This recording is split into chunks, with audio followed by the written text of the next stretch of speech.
నిన్ననే మీరు చూశారు, ఏదైతే ప్రకాశం బ్యారేజ్ పైకి 3 పడవలు పంపించాడు. ఒక్కొక్కటి 30 టన్నులు ఇనుము వేసిన పడవలవి నేరుగా వచ్చి 11,20,000 క్యూసిక్స్ ఆఫ్ వాటర్ పోతా ఉంటే అది వచ్చి కొట్టింది. కొడితే ఏమవుతుంది తమ్ముళ్ళు? అది సపోర్టింగ్ ఏదైతే ఉంటుందో అది ఇరిగిపోయినాయి.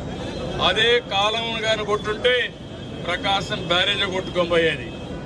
ఎవరిదని చూస్తే వైఎస్ఆర్ కాంగ్రెస్ బొమ్మలు వేసుకుని ఆ గుర్తుని కలర్లు వేసుకుని వాళ్లే వచ్చి కొట్టే పరిస్థితికి వచ్చింది. అంటే వీళ్ళకు పడవలుంటే దాన్ని లంగరేసి కట్టేసుకోవాలా లేదా అని మిమ్మల్ని అడుగుతున్నా. అది తప్పవునా కాదా అని మిమ్మల్ని అడుగుతున్నా. వీళ్ళు ఏం చేయాలి తమ్ముళ్ళు? ఇప్పుడు బుడమేరులో గంటలు పెడతారు. ప్రకాశం బ్యారేజ్ పైన